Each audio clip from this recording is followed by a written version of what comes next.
तो एक एक करके खबरों की शुरुआत करेंगे और आपको बताने की कोशिश करेंगे कि आखिर क्या जानकारियां प्राप्त हुई हैं इस वक्त अंतर्राष्ट्रीय जगत से। लेकिन बड़ी खबर आपको बताएंगे, अमेरिका से ये बड़ी खबर सामने आई है। राष्ट्रपति डोनाल्ड ट्रंप ने हार्वर्ड यूनिवर्सिटी को 2.2 अरब डॉलर यानी करीब करीब 18,000 करोड़ रुपए की फेडरल फंडिंग रोक दी है। ये बड़ी खबर है।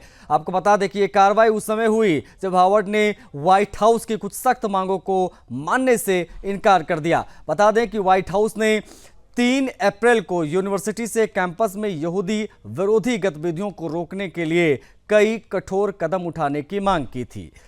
इसमें यूनिवर्सिटी के गवर्नेंस, एडमिशन और हायरिंग प्रोसेस में सरकारी दखल की बात शामिल थी। साथ ही डायवर्सिटी ऑफिस बंद करने और अंतर्राष्ट्रीय छात्रों की जांच में इमिग्रेशन अफसरों की मदद करने की भी मांग रखी गई थी। हार्वर्ड यूनिवर्सिटी ने इन सभी मांगों को गैरकानूनी और असंवैधानिक बताते हुए खारिज कर दिया। इसके बाद ट्रंप प्रशासन ने यूनिवर्सिटी की फंडिंग पर रोक लगाने का फैसला किया। इस मुद्दे पर हार्वर्ड प्रेसिडेंट एलन गार्बर ने छात्रों और फैकल्टी को पत्र लिखा। उन्होंने कहा कि यूनिवर्सिटी सरकार के आगे नहीं झुकेगी और अपनी स्वतंत्रता और संवैधानिक अधिकारों को लेकर कोई समझौता नहीं करेगी। गार्बर ने कहा कि कोई भी सरकार या सत्ता में बैठी कोई भी पार्टी हो, वह यह तय नहीं कर सकती कि प्राइवेट यूनिवर्सिटी क्या पढ़ा सकती है, किसे दाखिला या नौकरी दे सकती है और कौन से सब्जेक्ट्स पर पढ़ाई रिसर्च कर सकते हैं। देखिए, यह मामला अब अमेरिका में शैक्षणिक स्वतंत्रता बनाम सरकारी नियंत्रण की नई बहस को जन्म दे रहा है। अमेरिका में कैंपस में बढ़ रही यहूदी विरोधी गतिविधियों को लेकर ट्रंप प्रशासन ने एक और बड़ा फैसला लिया है। Joint task force to combat antisemitism ने हार्वर्ड यूनिवर्सिटी की 2.2 अरब डॉलर की मल्टी ईयर ग्रांट और 60 मिलियन डॉलर की सरकारी कॉन्ट्रैक्ट्स की फंडिंग रोक दी है। टास्क फोर्स ने बयान दिया है, कहा है कि हार्वर्ड का रुख देश की प्रतिष्ठित यूनिवर्सिटीज में पनप रही एक चिंताजनक मानसिकता को उजागर करती है। टास्क फोर्स के अनुसार ये संस्थान सरकारी फंडिंग तो चाहते हैं, लेकिन उससे जुड़ी जिम्मेदारियों और कानूनों का पालन करने को तैयार नहीं है। टास्क फोर्स ने आगे कहा कि पिछले कुछ वर्षों में यूनिवर्सिटी कैंपस में यहूदी छात्रों को परेशान किया गया है। कई जगहों पे पढ़ाई में रुकावटें आई हैं, जिसे बर्दाश्त नहीं किया जा सकता। अब समय आ गया है कि यूनिवर्सिटीज इस समस्या को गंभीरता से लें। अगर वे टैक्स पेयर्स की मदद से फंडिंग लेना जारी रखना चाहती हैं तो जमीनी स्तर पर ठोस बदलाव करें। बता दें कि गाजा में जारी इजराइल हमास युद्ध के खिलाफ अमेरिका की कई यूनिवर्सिटीज में फिलिस्तीन के समर्थन में प्रदर्शन हुए थे। इन प्रदर्शनों में हजारों छात्रों ने हिस्सा लिया। एक मीडिया रिपोर्ट के अनुसार इनमें से 1000 से ज्यादा छात्र गिरफ्तार भी हुए। हार्वर्ड में भी छात्रों ने फिलिस्तीनी झंडा लहराया था, जिस पर यूनिवर्सिटी ने कार्रवाई की बात कही थी। इससे पहले ट्रंप प्रशासन ने कोलंबिया यूनिवर्सिटी के खिलाफ भी कड़ा कदम उठाया था। यूनिवर्सिटी की 400 मिलियन डॉलर यानी करीब करीब 33 अरब रुपए की फंडिंग रद्द कर दी थी। आरोप था कि कोलंबिया प्रशासन यहूदी छात्रों के उत्पीड़न को रोकने में नाकाम रहा। ये कार्रवाई भी उसी संयुक्त टास्क फोर्स ने की जिसमें अमेरिका का शिक्षा विभाग, स्वास्थ्य और मानव सेवा विभाग, न्याय विभाग और सामान्य सेवा प्रशासन शामिल है।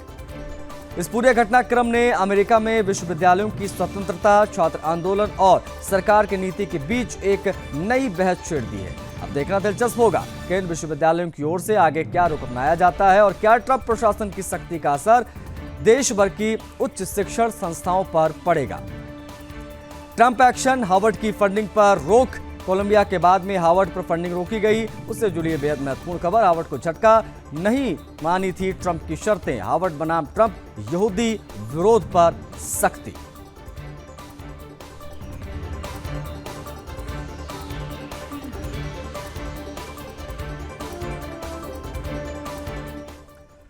बढ़ेंगे आगे। चीन और अमेरिका के बीच व्यापार युद्ध अब और गहराता जा रहा है। ताजा घटनाक्रम की हम बात करेंगे। चीन ने अपनी एयरलाइन कंपनियों को अमेरिकी विमान निर्माता बोइंग से नए जेट विमानों की डिलीवरी लेने से रोक दिया है। इसके साथ ही अमेरिका में बने एयरक्राफ्ट पार्ट्स और डिवाइसेस की खरीद पर भी रोक लगा दी गई है। एक मीडिया रिपोर्ट के अनुसार ये कदम अमेरिका द्वारा लगाए गए 145% टैरिफ के जवाब में उठाया गया है। चीन की ये कार्रवाई बोइंग जैसी अमेरिका कंपनियों के लिए बड़ा झटका मानी जा रही है। बता आपको ये भी दें कि बोइंग एक अमेरिकी एयरस्पेस दिग्गज है जो विमान, रॉकेट, सैटेलाइट और मिसाइलें बनाती है। ये अमेरिका की सबसे बड़ी एक्सपोर्टर है। कंपनी दुनिया की तीसरी सबसे बड़ी डिफेंस डीलर थी। इसके साथ ही चीन ने 7 रेयर अर्थ मटेरियल के निर्यात पर रोक लगा दी है। इन धातुओं का इस्तेमाल car, drone, robot, missile, automobile, semiconductor और एरोस्पेस इंडस्ट्री में होता है। चीन ने अपने बंदरगाहों से इन मेटल्स और इनसे बने खास मैग्नेट्स के शिपमेंट पर भी रोक लगा दी है। 4 अप्रैल को जारी आदेश के अनुसार अब ये सामग्री केवल स्पेशल परमिट के बाद ही चीन से बाहर भेजी जा सकती है। वहीं ट्रंप ने बीते रविवार को कहा कि स्मार्टफोन, कंप्यूटर और अन्य इलेक्ट्रॉनिक्स इक्विपमेंट्स को जैसे के तैसे टैरिफ से छूट दी गई है कुछ दिनों के लिए।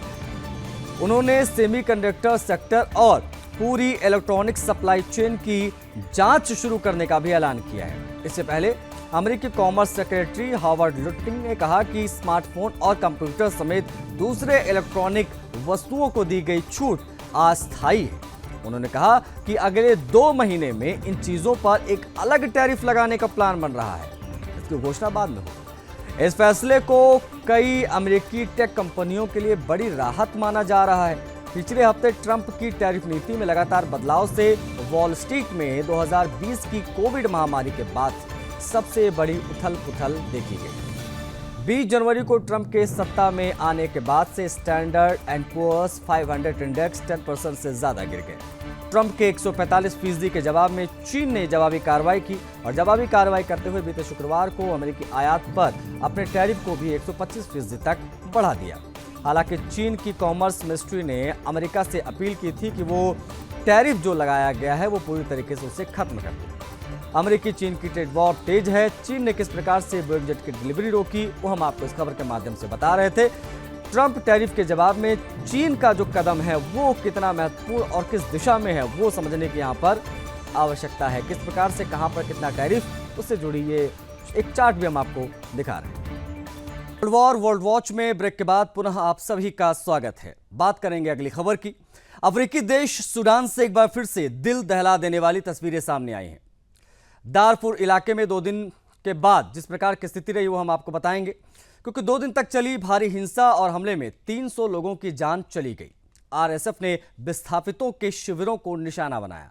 गृह युद्ध की आग में झुलसता सूडान अब दुनिया के सबसे भीषण मानवीय संकट और अकाल का सामना कर रहा है। देखिए, संयुक्त राष्ट्र ने खुलासा किया है कि दारफुर क्षेत्र में जमजम और अबू शोरुक विस्थापन शिविरों में 2 दिन तक चले हमले में 300 से ज्यादा लोगों की जान चली गई। मारे गए लोगों में रिलीफ इंटरनेशनल एनजीओ के 10 स्वास्थ्यकर्मी भी शामिल हैं, जो जमजम शिविरों में आखिरी बचे स्वास्थ्य केंद्रों में अपनी सेवाएं दे रहे थे। ये हमले उस समय हुए जब लंदन में युद्ध की वर्षगांठ पर एक अहम सम्मेलन आयोजित होने वाला है। इसमें 20 से ज्यादा देशों के विदेश मंत्री और वैश्विक संस्थाएं हिस्सा लेने वाली हैं। संयुक्त राष्ट्र के प्रवक्ता स्टीफन दुजारिक के अनुसार हमले के बाद एल फशर, जमजम, अब शोरिक में भारी विस्थापन और मानवीय तबाही की खबरें मिल रही हैं। एल फशर, जो उत्तरी दारफुर की राजधानी है, फिलहाल सूडान सेना के नियंत्रण में है, लेकिन पिछले 2 साल से सूडान सेना और आरएसएफ के बीच में जारी संघर्ष ने देश को गृह युद्ध की आग में झोंक दिया है। लेकिन संयुक्त राष्ट्र के अनुसार जब तक 24,000 से ज्यादा लोगों की मौत अब तक हो चुकी है, लाखों लोग बेघर हो चुके हैं और सूडान अब दुनिया का एकमात्र ऐसा देश है जो अकाल की स्थिति में पहुंच गया है। कार्यकर्ताओं का कहना है कि वास्तविक मौतों की संख्या इससे कहीं ज्यादा हो सकती है।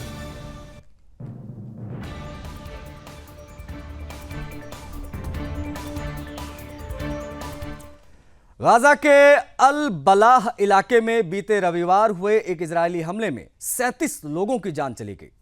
37 लोगों की जो जान गई वो कैसे गई वो हम आपको बताएंगे। देखिए, मारे गए लोगों में एक ही परिवार के 6 भाई शामिल थे, जिनकी उम्र 10 से 34 वर्ष के बीच बताई गई। ये सभी विस्थापित फिलिस्तीनी परिवारों को खाना बांटने का काम कर रहे थे। आईडीएफ का दावा है कि हमला एक मिलिट्री टारगेट पर किया गया। साथ ही आईडीएफ ने पुष्टि की है कि उसने हमास की नुखबा फोर्स के लीडर हमजा वायल मोहम्मद असाफा को एक हमले में मार गिराया। हमजा पर 7 अक्टूबर के हमले और बंधकों की रिहाई की साजिश में शामिल होने के आरोप थे, लेकिन गाजा की हेल्थ मिनिस्ट्री ने इसे सिरे से खारिज कर दिया। गाजा हेल्थ मिनिस्ट्री के अनुसार युद्ध शुरू होने से अब तक का अगर आंकड़ा है तो वो 50,944 का है। इतने फिलिस्तीनी मारे जा चुके हैं। WHO ने भी इस हमले की कड़ी निंदा की। बता दें कि गाजा में चल रहे युद्ध पर सवाल उठाने और युद्ध विराम की मांग करने वाले 1000 रिजर्व सैनिकों को इजरायली सेना ने बर्खास्त कर दिया। इन सैनिकों का कहना था कि युद्ध अब सिर्फ राजनीतिक उद्देश्य के लिए जारी है और बंधकों की रिहाई को प्राथमिकता दी जानी चाहिए। इस प्रकार की बातें कही गई थी जिनको बर्खास्त किया गया। यह बर्खास्तगी का आदेश सेना प्रमुख यार जमीर और वायुसेना की सिफारिश पर जारी किए गए।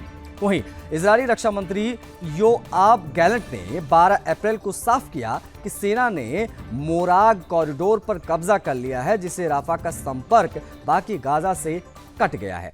उन्होंने चेतावनी देते हुए कहा है कि यह हमास को भगाने और बंधकों की रिहाई का आखिरी मौका है, वरना गाजा के बाकी इलाकों में भी यही सब होगा। राफा को अब इजरायली सिक्योरिटी जोन घोषित कर दिया गया है। इसका मतलब है कि अब इस क्षेत्र पर इजरायली सेना का सीधा नियंत्रण होगा, जैसे कि पहले से ही गोलान हाइट्स और फिलाडेल्फी कॉरिडोर और वेस्ट बैंक के कुछ हिस्सों पर पहले से है। वहीं इजरायली सेना ने संकेत दिया है कि गाजा के 2 हिस्सों में बंटने वाले नित्जिम कॉरिडोर का भी विस्तार किया जाएगा। ये वही इलाका है जिसे इजराइल ने सीज फायर डील के समय छोड़ा था, लेकिन कुछ ही समय के बाद फिर से कब्जे में ले लिया गया।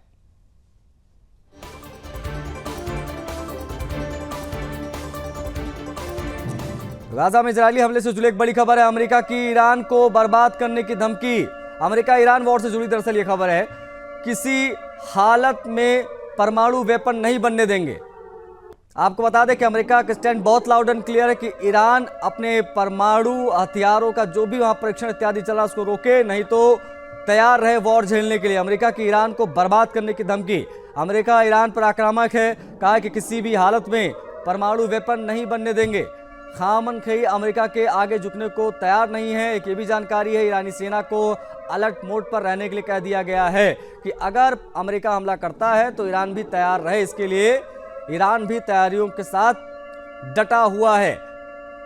लेकिन डोनाल्ड ट्रंप का सीधे तौर पर कहना है कि ईरान अपने परमाणु परीक्षण रोके, परमाणु के सपने देखना छोड़ दे, वरना हमले के लिए तैयार रहे।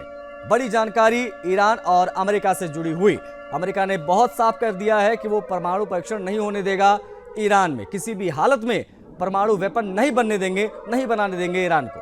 हालांकि जो ईरान का स्टैंड है वो भी समझ लीजिए, अमेरिका के सामने वो झुकने को तैयार नहीं है। ईरानी सेना को अलर्ट मोड पर रहने के लिए कह दिया गया है। तो ये बड़ी खबर है इस वक्त की, अमेरिका की ईरान को बर्बाद करने की धमकी से जुड़ी हुई। लगातार धमकियां अमेरिका ईरान को दे रहा है। डोनाल्ड ट्रंप लगातार धमकियां दे रहे हैं कि अगर वहां पर परमाणु परीक्षण रोका नहीं गया तो हमले के लिए तैयार रहें, कड़ी से कड़ी कार्रवाई होगी, युद्ध होगा।